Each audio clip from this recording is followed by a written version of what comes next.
I think we will start for today. We have quite the agenda, so I think we should just hop in. Hi and welcome to everyone who's attending, for the people who are with us for the discussion panel, and everyone just watching in. So looking forward to have this discussion today. Today's agenda is mainly to talk about the CSRD, which is the upcoming framework from the EU. We'll start with a short introduction of the framework and the directive itself. Then we will hear from Borger, and they will have their presentation on their saying with the CSRD, and then we will finish off with a interesting panel discussion. So starting up, what is the CSRD, or what we call the Corporate Sustainability Reporting Directive? And the EU Council this Monday actually announced the final approval of the Corporate Sustainability Reporting Directive, marking the last major step in the overhaul and the expansion of the corporate sustainability reporting in the EU, which is a large step in the final process of this framework or directive. So really, what is the CSRD? And the CSRD is aimed as a major update to the 2014, what somebody called NFRD, which is the Non-Financial Reporting Directive.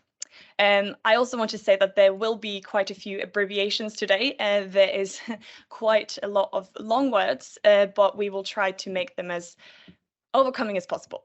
And the NFRD was the current EU sustainability reporting framework, where the CSRD is the new one with new rules that will significantly expand on the number of companies required to provide sustainability disclosures. So going from 12,000 companies that have to report, it's now 50,000 that will have to disclose in accordance with the CSRD. And actually introduce more detailed reporting requirements on companies' impact on the environment, human rights, and social standards and sustainability related risks. So it's really about the company telling how they will impact the environment and their operations. So the goal is really to enable the companies to meet growing demand for sustainability reporting in the cost-efficient manner. And which is what is also interesting about this new directive is the requirement of an audit by a third-party verification.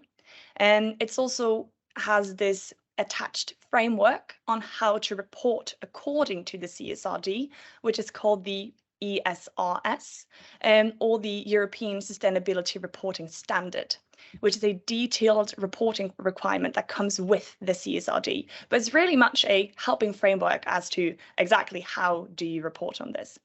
Another interesting point is that it's actually required for companies to digitally tag the reported information, so it's trackable. So what they have is the European has a single access point to offer public financial and sustainability related information about the EU companies in EU investment products. And the timeline for this is what we could say is quite long. We are here and the framework and the directives are being approved, but the companies don't actually have to start reporting until the beginning of 2024. So the rules will begin to apply for the large public interest companies with over 500 employees. And they will start in 2024 and then have to report this in 2025. It will be followed by companies with more than 250 employees and over 400 million euros in revenue. And then in 2026, we have the listed SME, so small, medium enterprises companies. So it's a long timeline, but there's no need to wait to start and actually look into the reporting and what is coming, as this is a really, really large framework that covers a lot. So it's important to be ready and prepared. So when the directive comes, you are not panicking in your company on what should we do, where should we start. It's really about getting started right now. So what is kind of the comprehensive and how do you disclose? And this is where we have the ESRS, which is really a guideline to how do you exactly report on this.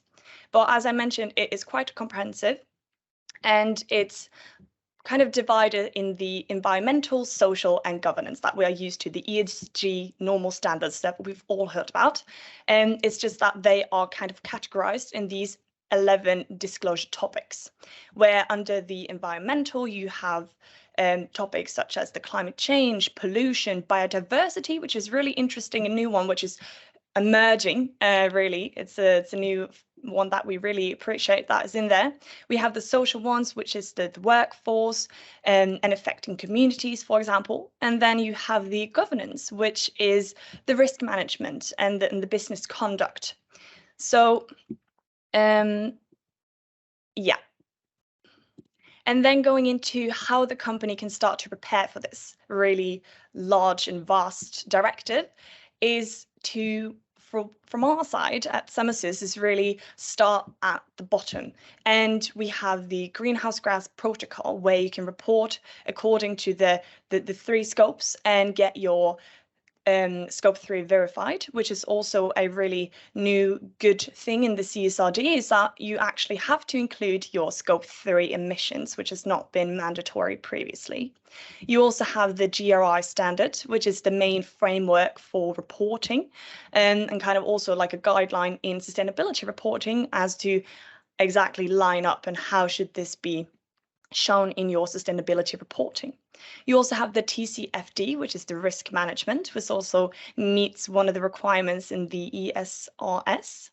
And then you have the science-based target, which is based on the GHG accounting, of course, and to set a reduction target in alignment with the Paris Agreement. And then finally, you have the EU taxonomy, which is also a new, really broad framework coming from the EU. So all of these together should meet a lot of the requirements for a starting point to the CSRD, according with the ESRS framework. So that is very much the background for the CSRD. It's a really short cap of the total package. And with that, I'm going to introduce Kjersti. And she comes from Borregaard and will help us today with a presentation. So I'll give the word to you, Kjersti. We are really looking forward to your presentation. Thank you so much.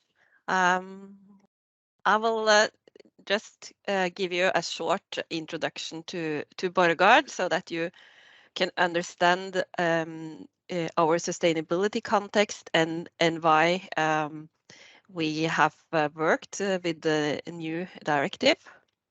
So just some words about Borregaard.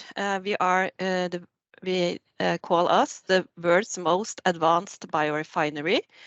In the background here, you can see trees. Trees is the raw material that we use. Norway spruce. It's the raw material from Norway and Swedish forests. So when we talk about Borregaard, we have a core target. And our core target and mission statement is to provide sustainable solution based on renewable raw materials and unique competence. So to have this word sustainable in our mission statement really also means a lot on how we work and our approach to sustainability. So so that's why we are having our corporate strategy set forward that sustainability should be an integrated part of all of what we are doing. So starting with the raw material, we says that this need to be certified because that is related to nature risk and to all and also to that you should harvest your forest in a sustainable way. That's why it's important, and also so that we have put forward 100% certification as a target for all the wood that we use. In in the value chain, we think it's important also to look at sustainability through the whole value chain. So to have efficient production and also have targets on how to reduce our emissions. That's why we have science-based targets for our CO2 emissions and several projects on how we should meet the targets. We have also done a lot when it comes to reduced emissions to water and air to really improve our sustainable context and the LCA, this life cycle assessment of our products. So this also fits into the requirements in the CSRD with reporting on environmental issues. Green logistic solutions fits into this Scope 3 reporting. And on the product side, what Borregaard do from the wood is to produce sustainable products, sustainable biochemicals that can replace oil-based products. And what we do is to really show the sustainable value to our customers by doing LCA data so that the customers know what footprint it is from using our products compared to other types of products. We look at this this bio-based, how could that be an advantage for our customers? So and as you see, there is a lot of sustainability and reporting amongst our whole value chain, and that is also the background context for why we are looking at this CSRD. So, so our objective with this, of course, is to maintain a strong ESG sustainable profile. And this fits really into what we are doing today and what we will do in the future. And it's also a lot about internal resource planning. Where should we work? Which resources should we use? And also the investment planning and emission targets. And what we saw was that this was a really comprehensive framework that covered a lot of issues that we were already reporting on. Maybe we didn't knew that, but we were thinking of maybe we are already doing a lot. So that's why we started to discuss with the CEMAsys. What should we do?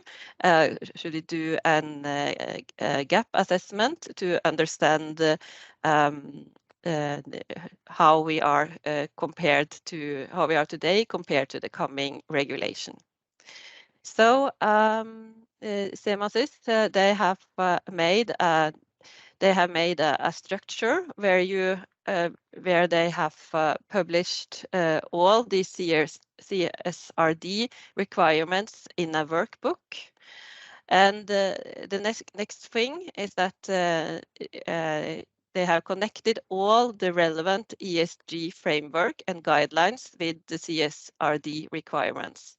And that's what was really good to see, that was that all the framework that exists today, that is the most common framework, you can see that reflected in the CSRD. So that was a good thing to see that the CSRD had taken into it a lot of the framework that was already there.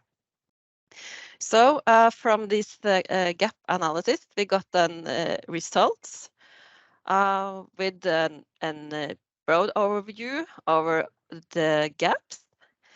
And then it was also really easy to see where should we start to filling the gaps, and how should our future ESG ESG reporting look like.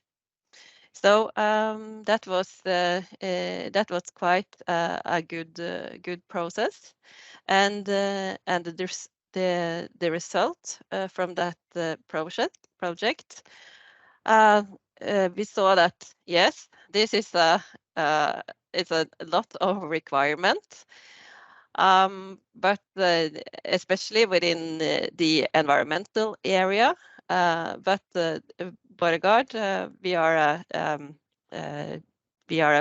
within the process industry, meaning that we already know a lot about how our lot from our environmental impact, meaning that we have data to understand our impact.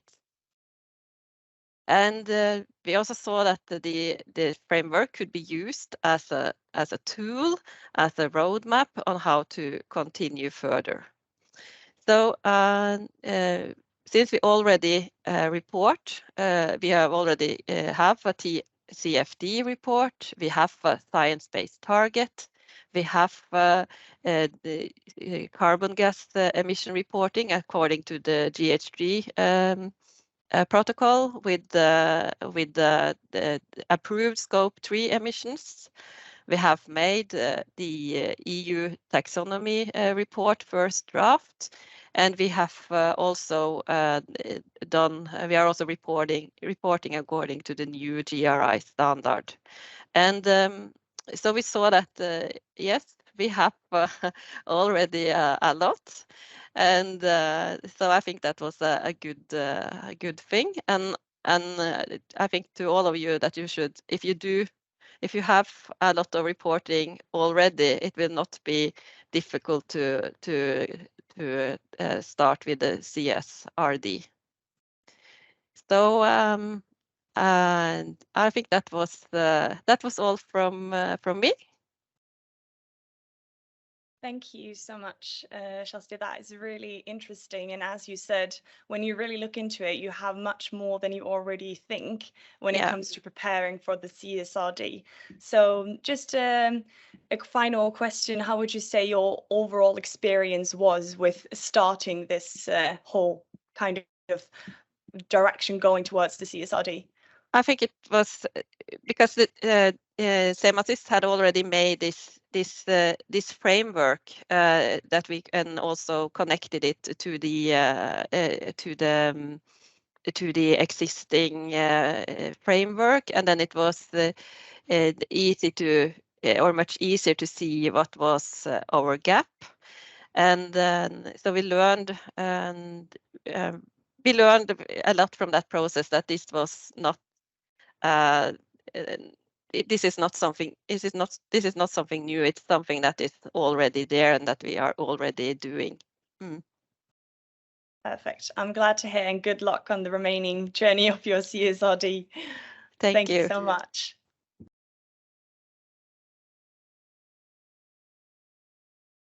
We will now move into an interesting panel discussion. And with us today for this panel, we have Anette Nering from Corporate MG. And she is the head of ESG reporting and assurance in Corporate MG, and really passionate about sustainability reporting as a tool for positive change to develop and ensure high quality non-financial information. And she's support integrate thinking and reporting. She has 10 years of experience with both financial and non-financial performance measuring from roles as CFO and sustainability director. So welcome, Anette. We also have with us today Åsmund, and Åsmund works for Wiersholm, and he is the managing associate in the Norwegian law firm, which is Wiersholm, and he has an in-depth experience and competence with energy sectors. He also has in-house lawyers and external legal counsels. So this is really interesting. Welcome, Åsmund. And also from CEMAsys, we have with us Bergljot. And Bergljot, she is a senior consultant here at the house within climate change and sustainability. And she has experience in assisting customers customers with sustainability works across a wide range of sectors, in particular with respect to carbon accounting, CDP, TCFD reporting, sustainability analysis, as well as science-based target settings. So welcome to you as well, Bergljot. So to start off, I would like to ask, I'll start with you, Kjersti. How have you seen that your customers react to the development of the new proposed law?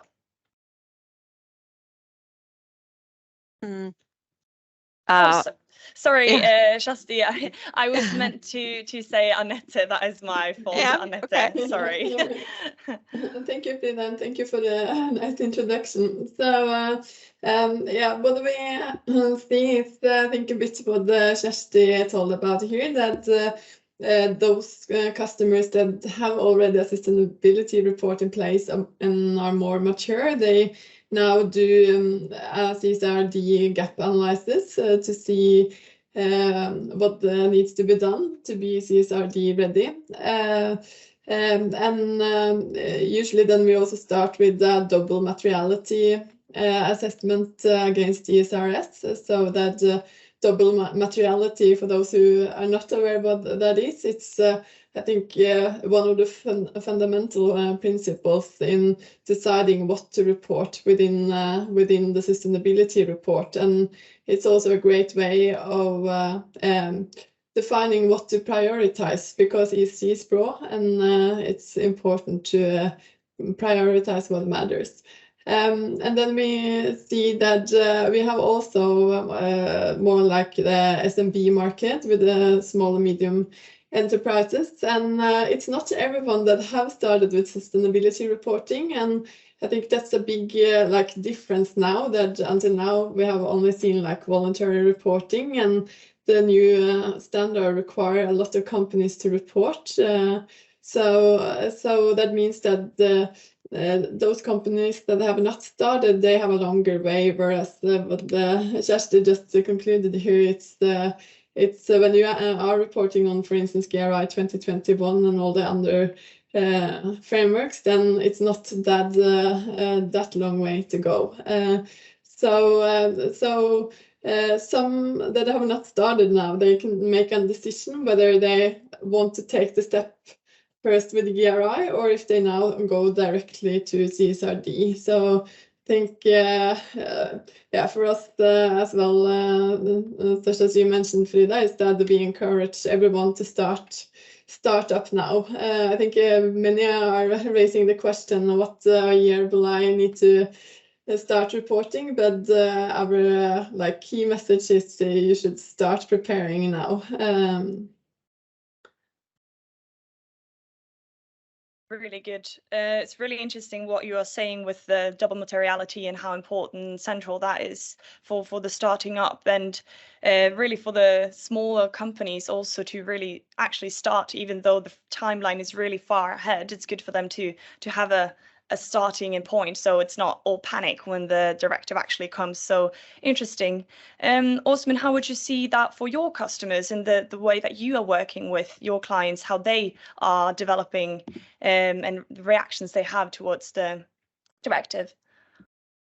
No, I think as Annette mentioned, there is a certain distinction between the biggest customers and the more smaller medium entities. We see that large companies, and particularly within the banking and financing and insurance sector, they already have been working with this, and they have also other reporting regimes. So in fact, some of our biggest clients are really happy that you see developments within the reporting system, so that the database and the quality of the data will be better also when it comes to smaller and medium enterprises in the long run. And of course, as we have already touched upon, there is, of course, a certain concern when it comes to how this will be implemented, if it's too comprehensive, and the costs around it. But I agree with you that there is no reason to wait starting to work on preparing implementation. Mm-hmm. Absolutely. And like Bolgo also mentioned with Chastity, that when they actually see how much they have in place already, so the concern about the cost and everything, so a lot of companies will see that they actually have some certain frameworks in place already, which will help and also be more cost efficient maybe, which is really interesting. Thank you for that. Baglot, from the consultant perspective at CEMAsys, how would you see it with your customer base and the clients that you work with for the proposed law? So I've experienced, and other teammates have experienced, a lot of questions from existing customers and actually potential customers that we're in conversation with, who want to better understand the different reporting frameworks out there. Again, a bit like Annette mentioned, the gaps in where they stand right now versus where they need to be to comply with the CSRD requirements. I'd say mostly we hear from large companies that feel that are going to, the largest companies that are going to be in the first round are sort of more on it. But we also get questions from smaller companies, as you mentioned, which often tend to be a little bit less advanced in terms of the big reporting frameworks, naturally because they have less resources, but they're also trying to grasp the comprehensiveness of the requirements that they will also have to meet. I'd say there are a lot of questions again on the resources that will be required internally from the company perspective, who will need to be involved, which departments, of course, the scope. And I'd say in general, it sort of matches with the trend that we see of more and more companies being interested in doing full GHG accounting, trying to account for full value chain emissions, so scope 3, which typically is a lot more challenging than scope 1 and scope 2, but it's going to be mandatory under the CSRD. We see increasingly companies being interested in setting net zero targets. That also aligns with a lot of demands from other sources, such as, for example, state-owned companies in Norway now being obliged to set science-based targets. So there's a general trend, and it's all kind of, I'd say, funneling towards the CSRD, which is quite exciting. Also, companies wanting to set concrete transition plans and wanting to understand what that entails, which goes hand in hand with setting science-based targets, as well as companies wanting to really understand the climate-related and nature-related risks that have the potential of impacting them financially, and being more and more interested in quantifying those risks, which is again going to be required by the CSRD. I'd say, as you might imagine, some of our customers are a little bit overwhelmed by the scope of this change, but tend to be reassured when they understand that a lot of the advice that we've given so far has kind of, and the work that they've been doing with us or independently, is sort of channeling towards this, the end reporting of CSRD. And they've been very happy to have our expertise on these frameworks to understand how to break it down in a more sort of understandable manner and where to start most effectively, I'd say. Really good, Baglot. That was a lot of good points that you made there. And like the one thing going kind of between all of you is really that customers are overwhelmed. It is a really big framework, and people are really saying that this is overwhelming. They see this massive new framework coming out, but it's really good that we have people like you to kind of reassure people that this will be okay, and we will help you to be able to deliver for this directive. So, and also the difference between also smaller companies and larger companies coming in and asking these questions. So really interesting point there. Going back to you, Annette, how do you expect the development of impact for the customers in the short and long term? Yeah, so it's some really concrete changes, I would say. If we just one fact from Norway is that among the 50 largest companies in Norway, we see that only 10% of the companies have the sustainability report within their annual report, and having then the sustainability reporting approved by the board. That will change, so it will be a requirement to have the sustainability reporting within the annual report and approved by the board. So I think that is one big change, and that we now will start to see more that sustainability is integrated within the management and the board. So when it comes to like short term, as it was mentioned here, I think we will see that resources is the one like question coming up early. So it does require more now for companies, at least those who have not even done sustainability reporting. So they of course need to look into that aspect. And then I think to look into the structure of the company, if that is not established well yet, then to both look into what's the responsibility in the board. Most likely the materiality assessment will be anchored by the board. So they need to approve and be aware of the methodology being used to define material topics. It's clearly in the CSRD that they also need to report on how they are involved with sustainability matters and how they manage that. So that's really interesting. And as it was mentioned here, with more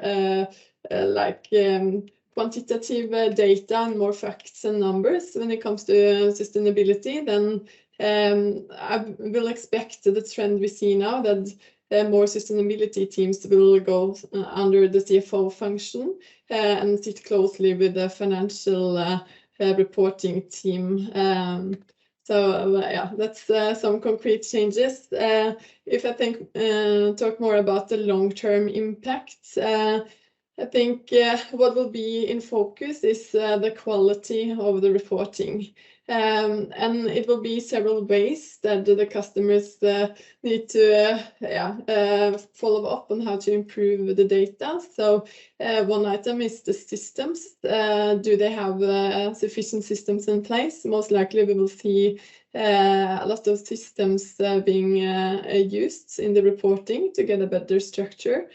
I think we should also expect to see more quarterly reporting on non-financial information. That's also a great way to improve the quality of information. What I think is maybe the biggest change, or one of the biggest changes with CSRD for the mature companies, is related to, again, the quality of the information through internal controls.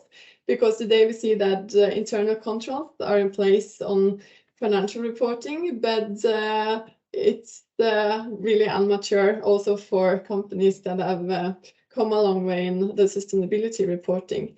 So yeah, internal controls and procedures in place, and that also relates to assurance. As you mentioned, Frida, in the introduction, that assurance will be a requirement for companies that need to report according to CSRD. And what I also find really interesting is that the EU will, we expect that the EU Commission will require to move from limited assurance to what is called reasonable assurance. And that means the assurance will be at the same level as within auditing. And that is, of course, the final target as well, to have the same quality in information on non-financial reporting as financial reporting. So in KPMG, we, of course, expect to increase the number of assurances. So we are really preparing for that to come, because we know like 1,700 companies in Norway will need to have assurance by 2025 reporting year. So for the bigger companies, both listed and unlisted. And in Europe, we have seen that with the NFRD, it has been 11,000 companies that have followed that, but now it will be 55,000 companies in Europe that needs to report according to CSRD. Really interesting points there, Anette. You mentioned quite a few points in the both short term and the long term. Really, for the short term, about the structure and the responsibility, who is to be involved, who are the key people to do this and track down where the information lies, and also much more about the facts and the numbers. Really, so we're going more for a kind of adapting financial reporting kind of guidelines, but using them for sustainability, which is really interesting. Also, which you mentioned in the long term with more internal control. So really good points there. Going over to you, Åsmund, sort of the same questions. How do you expect the development of your customers in the long term and short term for these developments?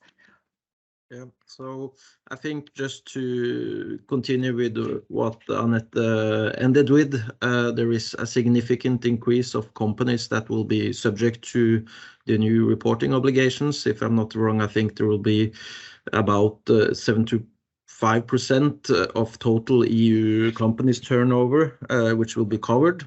And I think it's a really good point, as Anette said, that you will need to integrate this in the company with the existing reporting regimes and in the management and in the whole structure. So I think in the short term, also from the legal side, we will see a focus on how to implement and how to have credible information.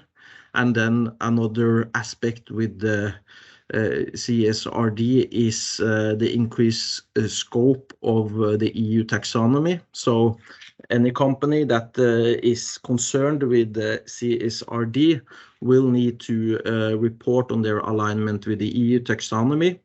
And based on the EU taxonomy, you will need to disclose then to what extent your economical activities are sustainable. So the companies will need to look into that. And I think that aspect will have a significant impact in the long run, because it will make it easier from a contractual standpoint to make sustainability clauses. Or when it comes to financing, it will be easier to have a common framework on how to finance companies, and if they are no longer sustainable, or if they have no longer economical sustainable activities, they might risk losing their current funding. And at least from my point, because I work a lot within M&A, I think that will be very important. So if you are looking into acquiring a company, then you will need to know what is the risk with sustainability in this company. And you will also then need to both have a look into the legal risks and then the reporting risks. And I really think that will be interesting to see, and hopefully you will have more capital directed into sustainable companies. And of course, one point is that it should be more difficult to greenwash, because you have a common framework on how you deal with this. And if you have that and that system works, then it's also a point of accountability and sanctions. So from a legal point of view, I think there will be quite many effects coming from the CSRD, both directly and indirectly. And also companies not being directly subject to these reporting requirements will need to know about them, and maybe they also will be subject to them due to contractual obligations with their in their supporting chain or financing chain. That's a really good point that you made at the end there, that you might be affected by this even though your company is not within the lines of the actual reporting. So that's a good point also with the risks that you were talking about, the legal risks and the reporting risks, which is a different aspect from the KPMG, which is like the legal aspect of this, which is really interesting. Going over to you, Bergljot, how would you see with your customers and the development of them from the short term and long term? So a lot of my thoughts on that, and I think a lot of my colleagues' thoughts on that align quite closely with some of the points made by Annette and Åsmund. I think really there will be a significant increase in the resources in the short run that are needed, that need to be allocated towards preparing all and gathering all the data required, all the analysis that's required, as well as policy developments that are required across all, well, potential developments, but at least a disclosure on policies across all 11 ESG topics. I need to sort of basically just understand a lot of the processes internally, resource allocation to different sustainability topics, and so on. Also setting targets across a really wide range of sustainability topics, not just emissions, which is already which is very challenging already, and then is maybe where most companies are at today in terms of target setting, the most advanced ones in terms of sustainability target setting. Target setting requires a lot of internal coordination and alignment across different departments. As Annette mentioned, I think one of the key efforts internal to companies that's required is the alignment of financial teams and sustainability teams, which have typically been operating quite separately. But I think both will have to have a common understanding of each other's areas and how they impact the company. And then I think there will be a need for a significant expertise across a wide range of sustainability topics that historically have been maybe a bit on the sideline because they're harder to quantify and understand. So emissions has the last year's been maybe the main focus amongst sustainability work. Of course, we have GRI, which is quite broad and sort of aligns with CSRD and the sort of comprehensiveness of sustainability topics. But a lot of the elements of that are harder to quantify and measure. And I think this S of ESG has often been a little bit, well, less harmonized and sort of understood in very, very different ways from different companies. And maybe there isn't as much expertise within the S as there is within the environmental impacts of a company. So I think that will require quite a lot of resources.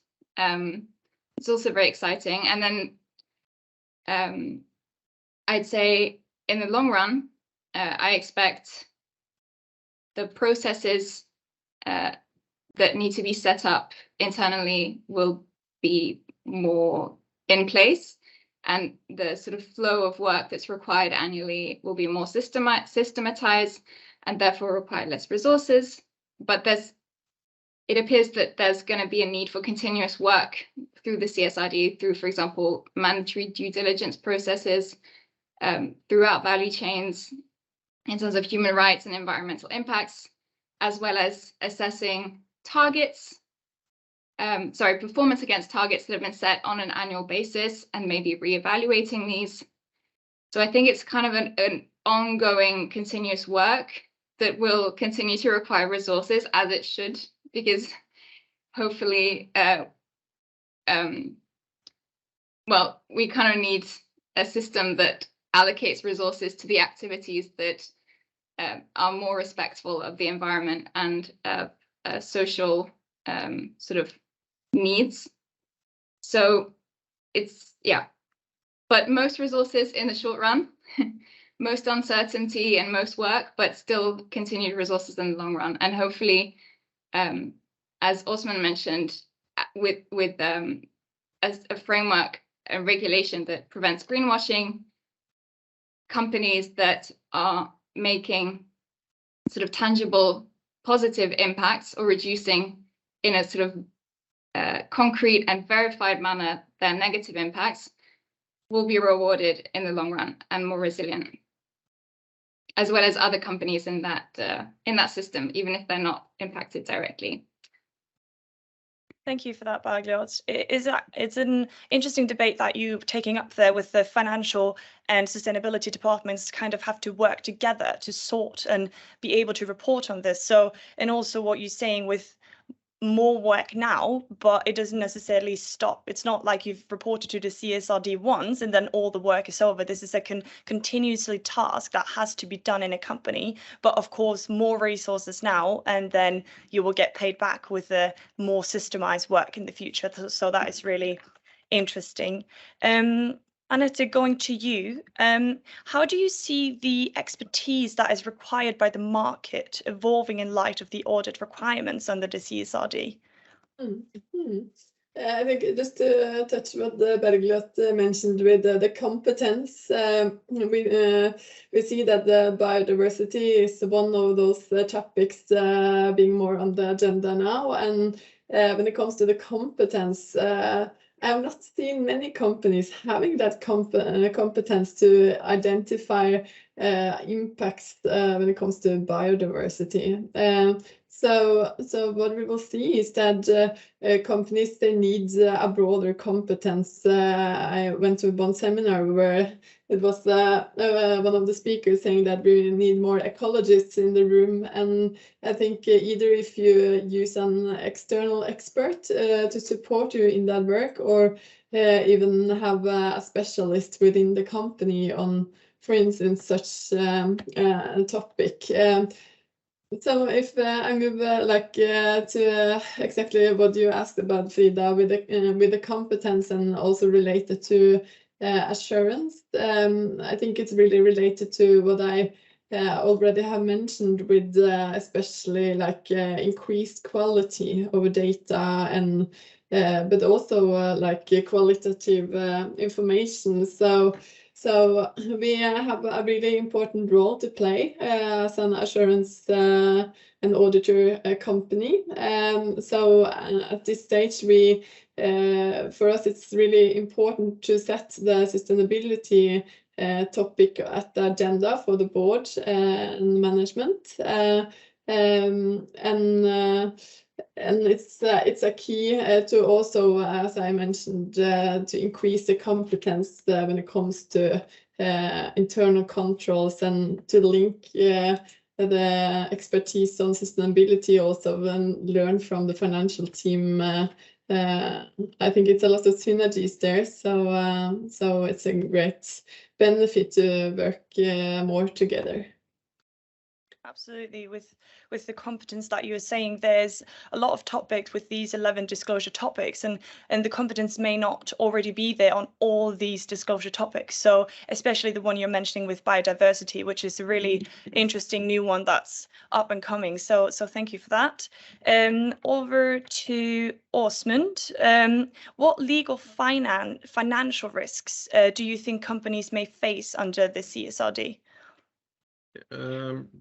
That's a good question, and I think I will divide it in three main parts. So first of all, you will of course have the regulatory risk if you are not compliant with the reporting requirements and sanctions. And then you will have, as I pointed out earlier, a potential contractual risk if there are anything in the contractual framework of the entity that states that it needs to be compliant with it, or that it needs to have a certain degree or portion of its total activities within the EU taxonomy, for instance.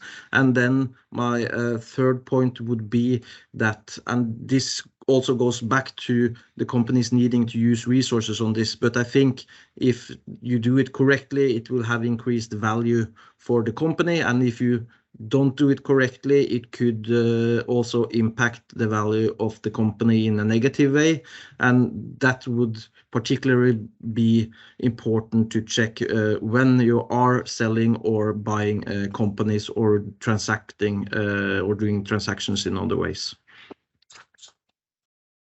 Would you say that it could have an impact on the reputation of the business as a whole? Yes, I think that's a very good add-on, that the reputational part of it will also be there. Really interesting. Thank you for that. Bergljot, for CEMAsys, where do you recommend that customers put their focus in preparation for the first reporting that is in 2025?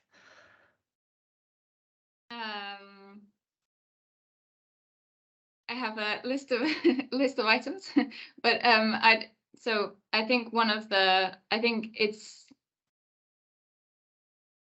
a really good idea but if a company doesn't have a full carbon accounting, scope 1, scope 2, scope 3, so encompassing the full value chain emission impacts of its activities, I think that's number one, absolutely crucial to have in place, as it's going to be mandatory reporting, requirements that are part of the CSRD, and they'll also be the basis of targets you set on your emissions, which are also a mandatory disclosure in the climate change ESRS E1, so the standard for climate change reporting. I think it's a very good idea to get started on that, and as soon as possible, really. I don't see the future being one where carbon accounting is not important. So yeah, if there are some gaps there, if as a company you've started measuring some of your scope 3, but think that there's some gaps there that you could complete, I'd say that's kind of the foundation of most sustainability work, and definitely the CSRD climate change disclosure, which I think we all have an understanding that is very important, especially for setting science-based targets. I'd say it's very important to also get an understanding of your company's climate-related risk and opportunities, and how they might impact your company from a financial perspective. Also, on the biodiversity side that Annette mentioned, it's still an area that's not so well understood, but more and more companies are getting sort of concerned about the need to be well informed and understand biodiversity and other nature-related risks to a company.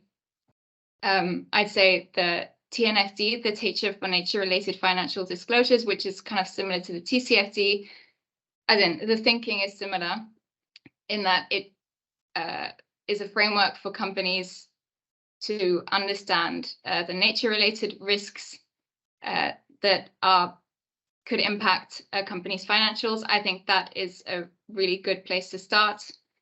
Also, I'd say a challenging area to tackle and to gain an understanding of, therefore good to get started. And then I'd say it's a good idea to, as all the 11 ESG topics are going to be deemed material by the CSRD, it's a good understanding to start mapping a company's influence on these potential ESG areas, and also how these ESG areas impact the company, so the double materiality. Then I think, as we've mentioned, it's a very good idea to understand the share of economic activities that are aligned with the EU taxonomy, because taxonomy disclosures, as Osman mentioned, are going to be mandatory in the climate change disclosure. And then I'd recommend, so it's quite a big bucket list, but I'd say it's a good idea to start looking at policies across all the 11 ESG topics. Start thinking about targets, which targets are available out there that are in alignment with science, for example. There's a disclosure on whether one's targets align with science or other sort of trustworthy information. It could be a good idea to start mapping the available, definitely from the environmental perspective, the available targets that have been recognized and developed by scientists and policymakers around the world, such as the Science Based Targets Initiative for emission targets. And then I'd recommend companies to look at the actions that are necessary to align with those targets, the resources, understanding the financial implications of meeting those targets, and then set processes in place internally to effectively measure the performance against those targets. So that's pretty comprehensive, but it's I think that sums up some of the work that's required to get to the CSRD disclosure. Thank you for that. It is a really long list, and is, as we have said so many times during this webinar today, it is so comprehensive. But like you said, really just to start with the carbon accounting as a key starting point. So thank you for that. I see that time is really running off, and we could probably talk about this for hours and hours. But I think that I'll ask a question to each one of you as a final note, where you get to kind of say anything that you feel like you've lacked. We have to keep it a bit short, but I really want to ask, what kind of benefits do you see coming from the CSRD? So Annette, I'll start with you. Yes, thanks. So I think what we have been lagging over the previous years is the standardization in the reporting. It has been difficult for investors and banks and other stakeholders to compare information, and I think transparency is a key here. And I think it's it is for sure that we see greenwashing in different ways, and also even in green funds and this, and I think to be more transparent is important. And it's I think according to you can't manage what you don't measure. I think it's by measuring sustainability you really get it on the agenda, and it will be really interesting to follow the standard setters going forward now, and the coordination with the ISSB with CSRD. But I'm really happy to see that they now in the final draft coordinated this, and that if you report according to CSRD, then you also report according to the ISSB climate standard. So I think it's a really interesting development now, and I'm really positive, but of course it requires a lot of effort. So. Thank you. Åsmund, I'm going to give the word to you. Yes, thank you. So I agree with Annette that creating a common framework or common ground for reporting and how we talk about this, and that will also lead or hopefully lead to ending greenwashing to the extent possible, and it will also hopefully help in making the foundation for directing the capital stream to sustainable activities. And the last word to you, Bergljot. A lot of what I'm going to say seconds what Annette and Åsmund already mentioned. I agree with all of it. I think maybe in addition to that, it can increase confidence amongst companies in what they report. So there's a disclosure framework that's been established that is what the sort of rule book that you need to follow. And if you follow that, then you're kind of giving a comprehensive view of your sustainability impacts and how sustainability issues impact you as a company. So yeah, increasing confidence amongst companies that are doing the right thing, reducing greenwashing, which is one of the biggest issues that we could that affects our like capital flows. I think, well, not biggest issues, but it has the potential of directing capital flows to economic activities that are not environmentally or socially just. And I think that's a problem, and I really hope that this is going to avoid that. And yeah, giving more reliability fostering more reliable information, transparency in the same way. And yeah, I'd say that's it. Really good. I see that we are 1 minute past, so I would really like to thank the board, Osman, Annette, and Bergljot, for your really interesting information today. There's a lot of key takeaways to take from this. We would like to sum it all up. We really don't have the time, unfortunately. So I can reassure everyone that is listening today that there is expertise out there, and you now know who to go to have you reassured and help with the CSRD reporting. So thank you everyone so much for attending today. Thank you again to the board and Kjersti from Borregaard, and have a wonderful Friday. Thank you. And Thank bye-bye. you. Thank you. Thanks, everyone.